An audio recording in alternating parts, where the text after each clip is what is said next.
Bio में 90 plus लाना, तो इस सपने को पूरा करेंगी आपकी निधि मैम। आपको सब्जेक्टिव में डर लगता है? सब्जेक्टिव क्वेश्चंस 16 चैप्टर, कौन कौन से क्वेश्चन आएंगे, कैसे तैयार करें, हे भगवान इतने सवाल। लेकिन निधि मैम है ना, तो आज आपके लिए लेकर आए सुपर डुपर 100 सब्जेक्टिव क्वेश्चन। इसको कर डाला तो भैया बायो का पेपर झिंगा लाला। हाँ जी, आपके सारे के सारे सब्जेक्टिव क्वेश्चन सिर्फ एक वीडियो में मिलने वाले हैं, जिनको आपको करना होगा तैयार। तो चलिए स्टार्ट करते हैं, एक एक करके आपके हर एक सवाल को आपके सामने लेकर आएंगे। पहला सवाल है जिसको आपको जल्दी से जल्दी तैयार कर लेना है, लैंगिक और अलैंगिक जनन के बीच अंतर। दूसरा सवाल है बच्चा, आपको हाइड्रोफिलिक पौधों के बारे में बताना है। तीसरा है मध और मासिक धर्म चक्र, इन दोनों के बीच में अंतर। कभी ना कभी तो भैया आपका ये या तो एमसीक्यू में या तो सब्जेक्टिव में आना ही आना है। अगला है, आपको बताना है प्रोपेंड्री जीव किसे कहते हैं, यानी क्लोनल संतान के बारे में बताना है। फिर आपका है कलिकाओं और बल्बिल्स को परिभाषित करना है। नेक्स्ट क्वेश्चन है अंड जनन और शुक्राणु जनन क्या है, ये आपको बताना है। ये प्रोटेंड्री है ना, यहाँ पे बच्चा गलत हो गया है। ठीक है, आगे की तरफ बढ़ते हैं। अगला, शुक्राणु जनन और अंडाणु जनन, इन दोनों के बीच अंतर, इसको तैयार कर लो। मानव शुक्राणु का चित्र, मेरे दोस्त इसको छोड़ना नहीं, इसको स्टार लगा लो। शुक्राणु का चित्र तो आना ही आना है। प्लेसेंटा का कार्य भैया बहुत इंपॉर्टेंट है। ठीक है, गिफ्ट तकनीक क्या है, याद कर लो। नसबंदी से आप क्या समझते हैं, इसमें ट्यूबेक्टोमी और वैसेक्टोमी, यानी पुरुष नसबंदी और महिला नसबंदी, दोनों को कर लेना है तैयार। ठीक है, गर्भ निरोधक गोलियां क्या है, ये कैसे काम करती हैं, इसको अच्छे से तैयार कर लेना है। आगे की तरफ प्रत्यारोपण क्या है, यह प्रक्रिया कब शुरू होता है, ये तैयार कर लो। यौन संचारित, कोई 4 यौन संचारित रोगों का नाम आपको उसके रोग जनक के साथ याद रखना है। कौन सा रोग कौन सा रोगाणु उत्पन्न करता है। टेस्ट ट्यूब बेबी किसे कहते हैं, बांझपन क्या है, ये जान लीजिए। प्रतिरक्षा क्या है, जन्मजात और उपार्जित, इन दोनों को तैयार कर लो। इंटरफेरॉन क्या है और इसकी भूमिका क्या है, आपको इसे तैयार कर लेना है। आगे की तरफ बढ़ेंगे, सक्रिय प्रतिरक्षा किसे कहते हैं, निष्क्रिय और सक्रिय, ये दोनों के दोनों, या तो इन दोनों के बीच में अंतर या दोनों में से किसी का परिभाषा आपके परीक्षा में जरूर आएगा। एलर्जन किसे कहते हैं, एलर्जी का क्या अर्थ है। टीकाकरण क्या है, कोई 2 टीके का नाम बताइए। स्वपरागण किसे कहते हैं और इसके कोई 2 लाभ या 2 हानियां, इस तरह से परीक्षा में आ सकता है। ठीक है, प्रतिजन क्या है, एचआईवी एड्स ये क्या है और ये एलिसा के द्वारा कैसे इसको जांचा जाता है, इस पर सवाल आता है। एक्सॉन और इंट्रॉन को परिभाषित करिए। आनुवांशिक कोड किसे कहते हैं, आनुवांशिक कोड की विशेषताएं, ये हर बार आता है। ठीक है, प्रतिकृति की करण किसे कहते हैं, इसको तैयार कर लो। ओकाजाकी खंड कहाँ है, कैसे बनता है, क्या है, इसको तैयार कर लीजिए। प्रवर्तक क्या है और अनुलेखन में इसका क्या कार्य है, इसको तैयार कर लीजिए। टेम्पलेट स्ट्रैंड किसे कहते हैं, इसका निर्धारण कैसे किया जाता है, आपको इसे तैयार कर लेना है। बढ़ते हैं आगे, सिस्ट्रॉन क्या है, इसे तैयार करिए। स्प्लिसिंग क्या है, इसे तैयार करिए। अर्धसंरक्षित प्रतिकृति क्या है, इसको तैयार करिए। डीएनए और आरएनए के बीच के अंतर को तैयार करो। न्यूक्लियोसोम किसे कहते हैं, इसे तैयार करिए। प्रतिलेखन की इकाई क्या है और इसको किन 3 भागों में बांटा गया है, इसको तैयार कर लीजिए। आगे की तरफ बढ़ते हैं, केंद्रीय आपको बताना सेंट्रल डोगमा। ठीक है, सेंट्रल डोगमा क्या है, इसको तैयार कर लो।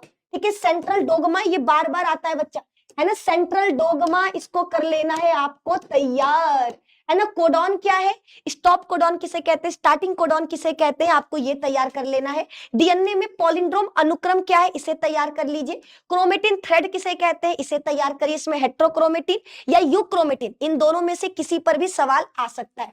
ठीक है, मेंडल की सफलता के क्या कारण है, मेंडल का नियम इतना सफल हुआ, इसके पीछे का रीजन क्या है, इसे तैयार कर लीजिए। एडीए की कमी से कौन सा रोग होता है और इसे कैसे ठीक किया जाता है, इसको तैयार कर लीजिए। आगे की तरफ जैव उपचार क्या है, इसे तैयार करना है। पशुपालन किसे कहते हैं, ये तैयार करिए। पीसीआर किसे कहा जाता है, इसका इस्तेमाल कैसे हम डीएनए के प्रवर्धीकरण में करते हैं, इसे तैयार करिए। डीएनए फिंगरप्रिंटिंग का सिद्धांत क्या है। मोनोहाइब्रिड क्रॉस पर मेंडल का कौन सा नियम आधारित है, ये जानना आपको जरूरी है। सहलग्नता किसे कहते हैं, इसकी परिभाषा आपको याद रखना है।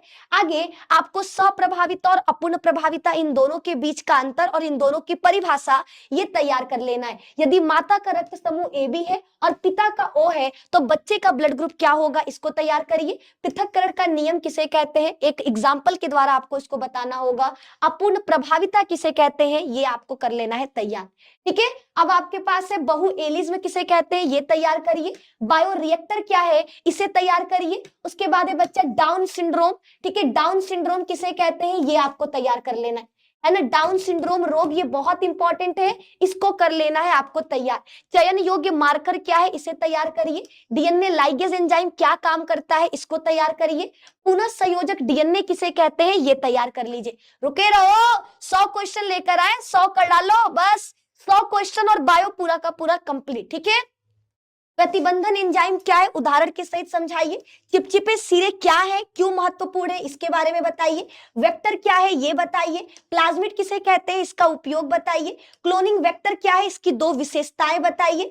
जैल वैद्युत कण संचलन क्या है, इसको तैयार कर लीजिए। आगे की तरफ बढ़ते हैं। पीसीआर क्या है, इसके 2 अनुप्रयोगों के बारे में बताइए। ट्रांसजेनिक जीव क्या है, इसको एक उदाहरण के द्वारा समझाइए। बीटी विष किसे कहते हैं और इसको किससे प्राप्त किया जाता है, ये तैयार कर लीजिए। जैव कीटनाशक क्या है, आरएनए इंटरफेरॉन्स को तैयार करो। गोल्डन राइस पर एमसीक्यू या सब्जेक्टिव क्वेश्चन 110% आने वाला है, तो आपको इसको कर लेना है तैयार। आगे की तरफ जीन थेरेपी किसे कहते हैं, किसी एक प्रकार का नाम बताइए जिसमें एक रोग को ठीक करने के लिए जीन थेरेपी का इस्तेमाल होता है। मेंडल के पृथक्करण का नियम।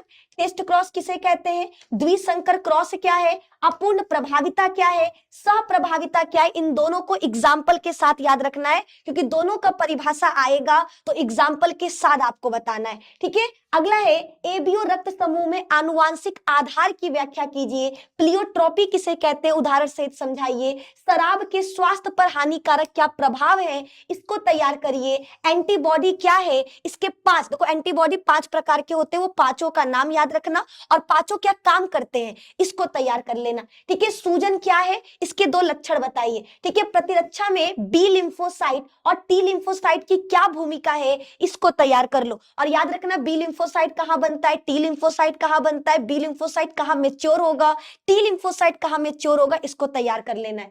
ठीक है, नेक्स्ट क्वेश्चन की तरफ बढ़ते हैं बच्चा। स्व प्रतिरक्षा क्या है, उदाहरण सहित बताइए। टीकाकरण किसे कहते हैं, वेक्टर को परिभाषित कीजिए। जन्मजात रोग क्या है, मोनोहाइब्रिड यानी एक संकर संकरण को आपको परिभाषा देना होगा। हार्डी वेनबर्ग का सिद्धांत, ये इंपॉर्टेंट है बच्चा, है ना। वीवीआईपी इसको तैयार कर लो। हार्डी विनबर्ग का सिद्धांत, इसको आज ही तैयार कर लीजिए अगर तैयार नहीं है तो। ठीक है, आनुवांशिकता विचलन क्या है, जेनेटिक ड्रिफ्ट क्या है, इसको तैयार करिए।